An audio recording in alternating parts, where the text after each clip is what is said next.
Welcome to Uniquely Brilliant, a podcast for creative, quirky, and extraordinary thinkers of all ages and the people who love them. We encourage, inspire, and provide strategies to motivate you to embrace your unique brilliance and realize your potential for success.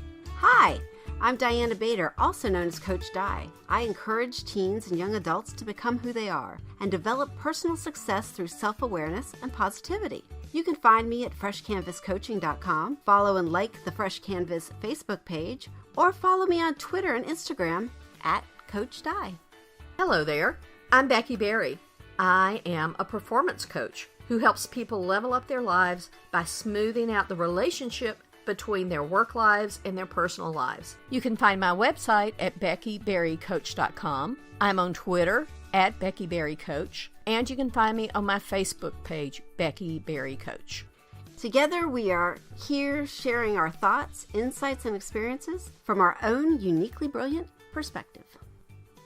Alrighty, it's episode 86, and today we're going to challenge you to stop comparing yourself. It comes trippingly off the tongue. It's not quite so easy to do. No, not when you're surrounded by so many shoulds. The one that you pick up. I mean, you can't pick up a magazine with all the little subtitle things on it saying, you know, you should do this way. And this you should get up at 5:30 in the morning if you want to be successful. I'm just like, BS. Sorry.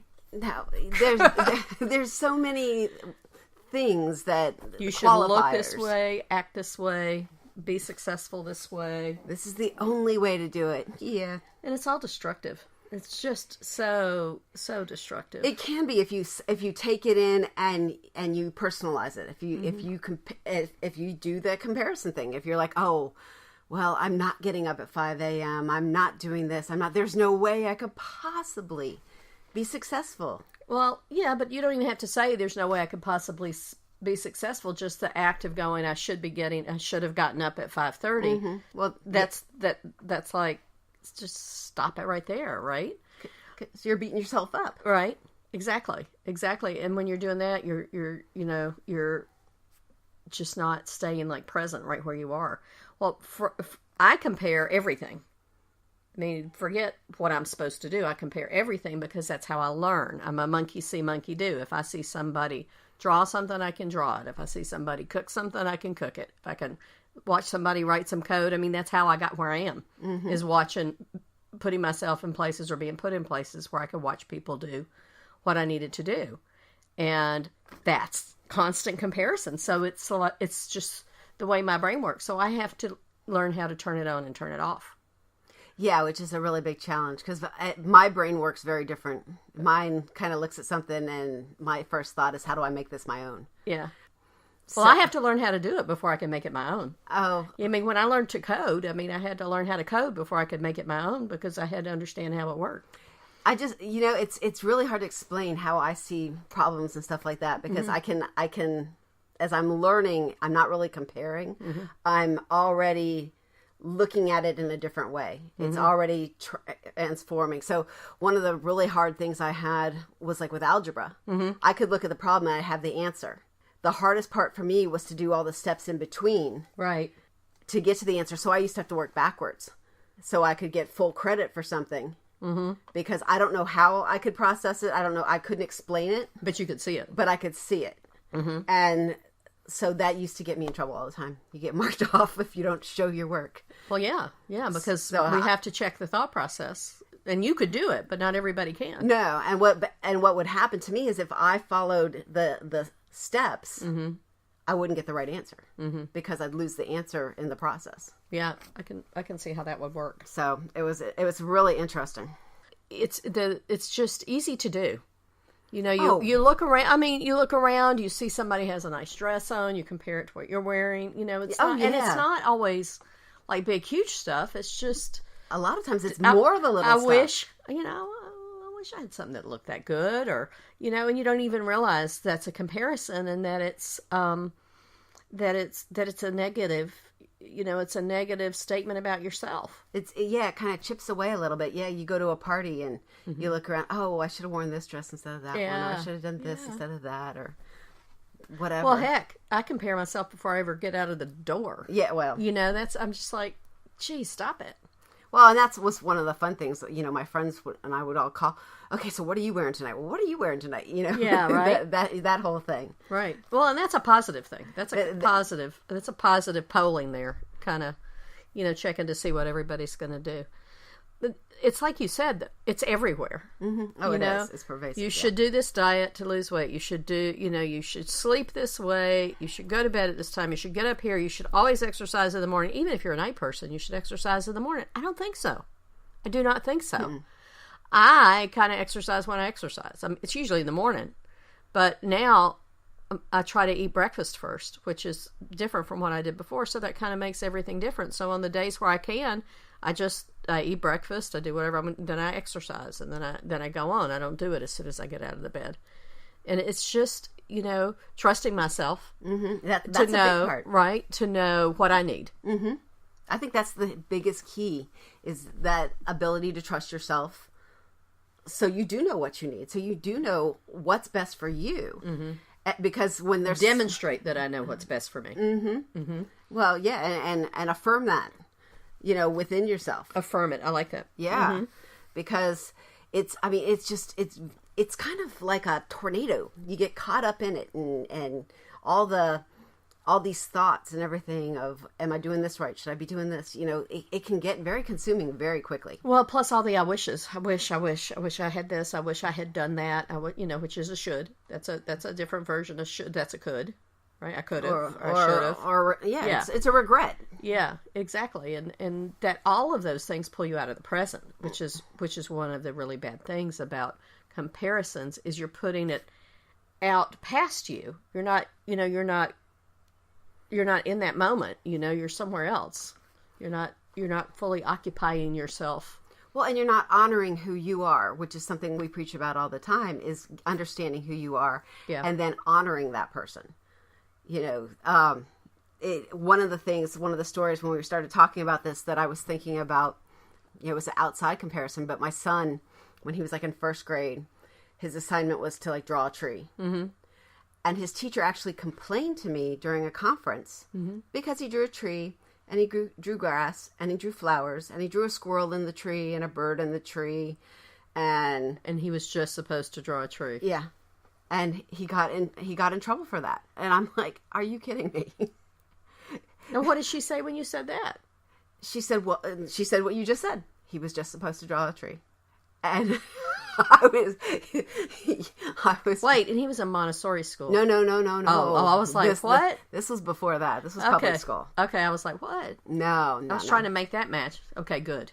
Because I was trying to picture how that would work in a Montessori school. No, but she was comparing his work with everybody else's, and because he elaborated on it, he got creative with it, it wasn't right. Well, and sometimes, I will have to say, sometimes as teachers, we're really focusing on following the directions, and it's a mess. Mm-hmm. It's a mess, because, there are times in life where you got to follow the directions, and it's hard to know when that's okay and when that's not. But I can't, I would have had to heard her instructions in the classroom. That's just crazy. Mm-hmm. In first grade? Yeah. Ugh. Yep. Ugh. But so then after that, though, he started comparing himself. Am I doing the right assignment? Uh-huh. And that really had an impact on him. Mm-hmm. On, am I doing too much? Am I doing too little? And, he started limiting his abilities. Yeah. Instead of being full force himself. Right. And so it's just making himself match. Yeah, well, just making himself match his environment. Exactly. Mm-hmm. Match. Mm-hmm. You can't match unless you're comparing, can you? Nope. Huh. Well, those things we do in the classroom inadvertently that. But they're everywhere. I mean, that was just an example. Yeah. But I mean, the books people write of things that work for them, depending on how they're written, sometimes they come across as, this is the only way. This is the only way you can be a successful business person. That's how I read them. You know that because you've called me on it more than once. Because I was looking at some coaching program, and it's crazy expensive. And I'm like, why would I do this? Why would I? Because I won't do it. I will try to adopt it, and I'll hate it, or I'll, if it's prescribed, I won't do it. Yeah. And I was just like, so just don't. Well, at some point, you have to say enough is enough. Not every, Right. you don't have to, I guess, but to be your best self, to be your most productive self, your most successful self, you have to say enough is enough. I've learned enough on this. I can trust. It comes back to that trust thing. I can trust that I know this. I can trust that I can work through this, and I can trust. I can ask somebody if I don't. Well, it's that polling for approval, and polling for approval, POLLING, because I know that sounds funny when it comes out of my mouth, is comparing yourself to what people are telling you or what a book is telling you instead of just doing it, and that can keep you from moving from doing anything. It can paralyze you. Oh yeah, keep you stuck. It's really easy to stay stuck if you're going to be in that place. Yeah, I had a friend in high school who used to always make fun of the stuff that I wore because she was like a fashion plate. And she only wore what was acceptable to be worn or whatever. And what's really funny is a lot of the stuff that I would wear would now seem normal. Like, I remember her just looking at me one day when I came to school, and she's like, only you would wear a silk shirt and pearls with jeans and boots. And now you can see that in any magazine. Right, exactly. But back then it was like, it's like, this is what I was going to put on this morning. So there you go. Right. But she was following the rules. This is what is fashionable now. Well, she was comparing. She was comparing herself. Yes. Like we're saying, comparing is constantly saying that we're not enough. That just like we are, we're not enough. And whenever we say we're not enough, that means we're not present in the moment and we're not grateful for what we have. So I wrote a blog post about this topic. And so, of course, I had to talk about how do you stop it. And those are two big things that you do, that I do to stop it, because I'm constantly comparing. And that is to go, wait, I'm fine just like this. I'm fine just like this. My coaching practice is fine just like this. And I'm glad I'm here. I'm glad I have everything I have right here at this moment. And that just pulls me back into the now. And to me, the key is the word now. Because it pulls me back into where I am right at this particular point. No shoulds, coulds, woulds. But I am here right now. Yeah. Well, and I know in the past, the things that I tend to get caught up in comparing myself are things that are not my strengths at the time. So it's learning from the experts, Right. And I love to learn. So that's a good thing and a bad thing. Right. Because I can overlearn very easily. Well, that's why we cut ourselves off from classes. Yeah, exactly. But one of the things I've learned to do too is ask myself, how am I feeling?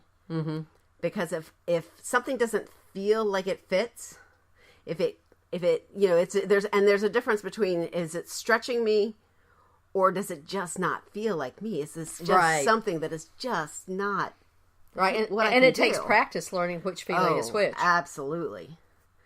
Yes. And you really have to, pause, like we like to say, and sit with yourself and sit with the situation and say, okay. And then it goes back to that trust thing. Trust that I have learned enough to move forward for a while. And if I get to a place where I can't move anymore, then reassess there. But it's those steps. It's that journey. It's not just a one-time deal and, oh yeah, now I don't have to compare myself ever again. It's a constant reminder. Yeah, it is. It is. I think it's really important. We had the final meeting of the women's first cohort of the Women's Tech Conservatory last night, and I had a speaker, of course, because I always like to have speakers there.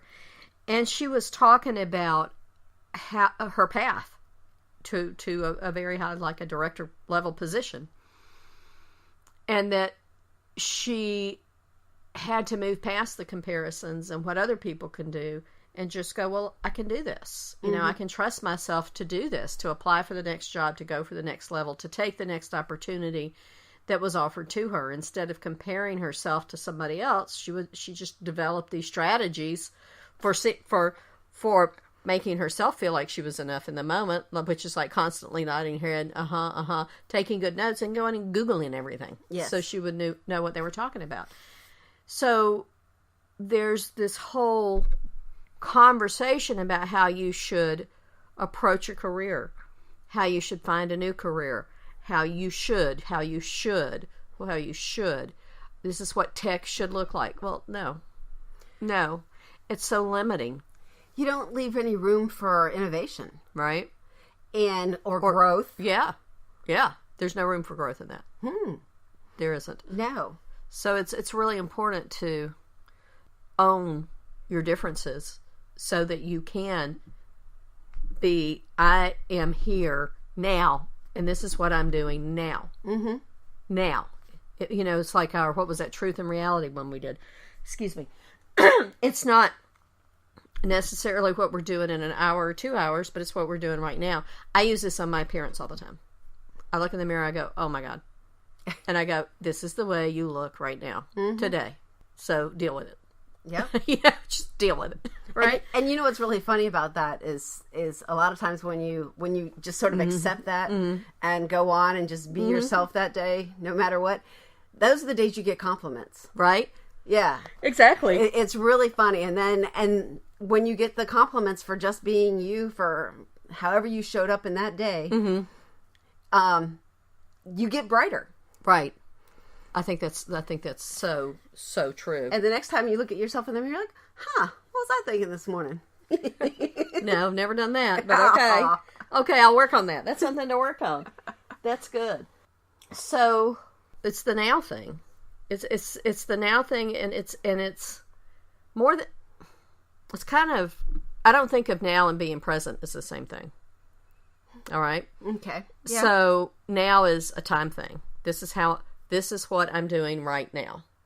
Me, myself, and I. I don't have to look at what Diana's doing or, Julie or anybody else. I just look, this is what I choose to do right now, which poem makes me in the present. Then I have to stay there. Yep. Then I have to stay there. So being in the present moment, it's what gives me the presence of mind. Funny how that works. To go, wow, look how I got here. Thank you for giving me what I needed to get here. And there's some bravery in being able to be in the now. Yeah. Because with all the shoulds, that opens you up to be compared by other people sometimes. And you have to sort of put up that, I don't want to say a wall, but you have to put up your shields, sort of, Your boundaries. Yeah. And not let that bother you. That, you know what, this is my now. Right. I'm good with it. I don't care if you are. I'm good with it. And that's the only person that matters. Right. It's easier to do as you get older. I'll just say that right now. Because, I care. No, I don't. I really don't. So it's really bad. It can be really bad. Depends on how you play it out. Just saying. Saying.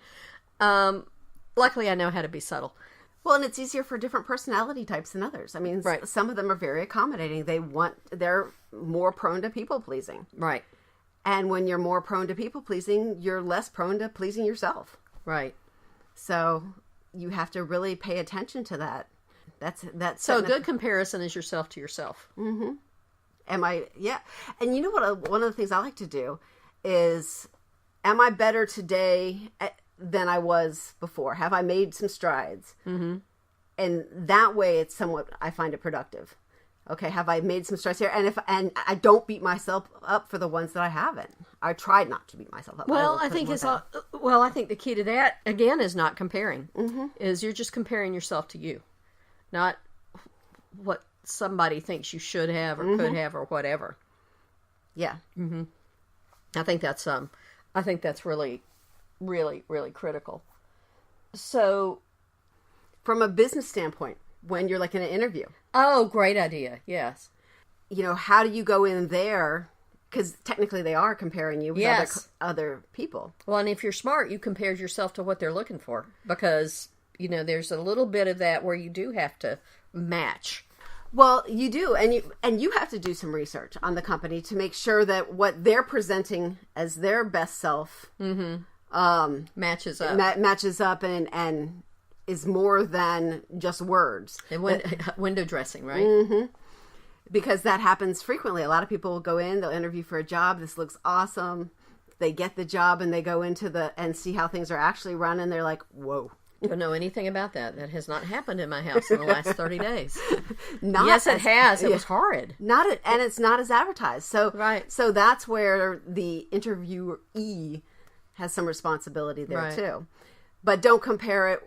That actually may be a good place where comparing is. I'm thinking that there are some places where comparing is good. Yeah, because you want to compare one company to another.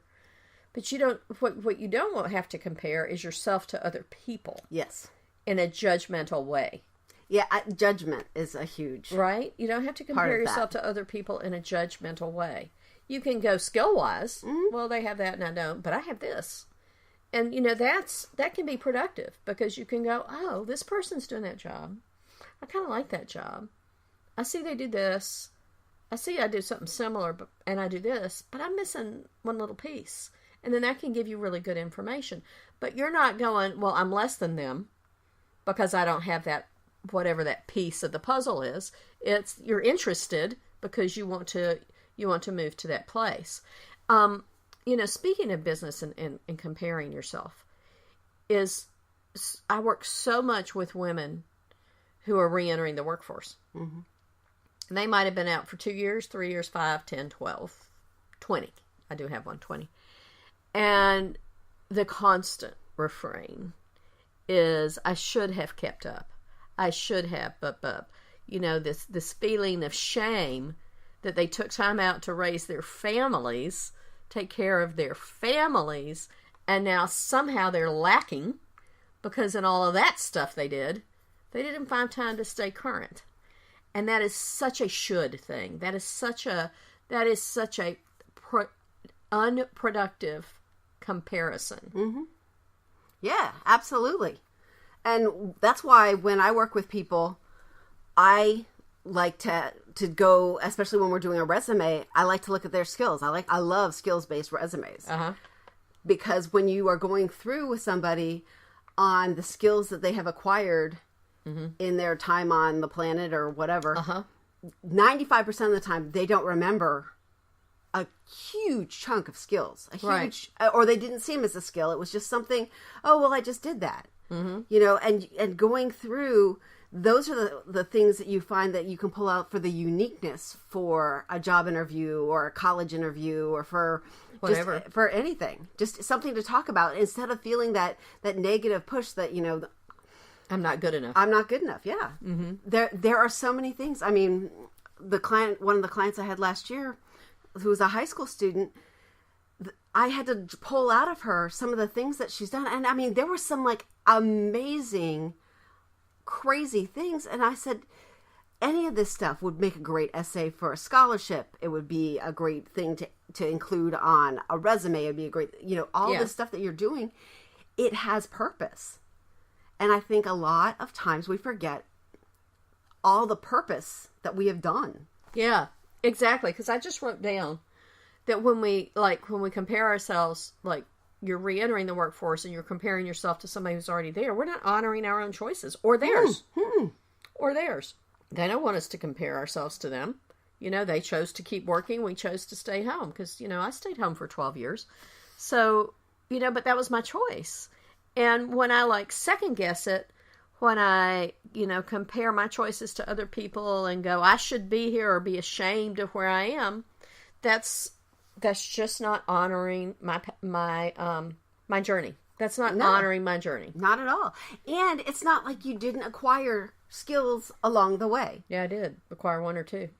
Probably 1 or 200,000. Right. I mean, exactly. How do you know this? I'm like, I don't know how I know it. Well, I learned it somewhere. It's not like you stopped reading. Right. It's not like you went into a box and parented from your closet. And the thing is too that, I caution my clients. They go, but I'm like, excuse me. Yes, I stayed current because I did the same thing my husband did. I mean, I didn't sell software, but we were both in technology. So I would read his stuff and pay attention and do stuff. So, and also, there's a real low barrier to entry to tech. So I could take free classes and, take cheap classes and learn stuff. And that was just happened at that time. There's nothing to compare to. No. There's no need to compare. No, and if you feel the need to broaden anything, I mean, there's books. There's so many ways to do that now. Right. And you don't have to, but it's about what you're interested in. Mm-hmm. And when you're going on, doing all these things, you have so much more to probably bring to the table than you even realize. I think so. I think that's really true. I think when we stop comparing ourselves Mm-hmm. and honor the choices that we've made, then that's when we get really productive. Yes. Because it's, you burn a lot of time, shoulda, coulda, woulda, and none of it's productive. Not 1 nanosecond of a coulda, shoulda, woulda is productive. I would go so far as to say sometimes it's indulgent because it's just such an easy way to stay where we are. It is. And it's a great excuse. It's a great that's my excuse. marketing thing, right? Yeah, have you seen those ads for the Women's Tech Conservatory on Facebook? Don't think so. Been working on them for 3 months? No. It's ridiculous. I should have done this then. But yeah, so then I don't do it. I'm like, stop. Well, I think a lot of times, too, that this whole comparison thing gives us a great excuse. It gives us, I can't wear that because I'm not 6 feet tall and, 120 pounds. Mm-hmm. I can't do this because... Mm-hmm. I didn't have a full degree, or I didn't learn this, or I didn't learn that. Right. So that gives us an excuse not to move forward. Right. Well, and to be fair, it can be overwhelming to try and figure out how to move forward with all the junk that's out there. Oh. Absolutely. You have to do this way, have this degree, blah, blah, blah, blah, blah, blah. Luckily for me, I have a child who's making boatloads of money with a GED. Mm-hmm. And I do mean boatloads of money with a GED. Oh, I have several friends that are multimillionaires with a forget it. GED. Yeah. You don't have to do that. No, there's no one way to do it.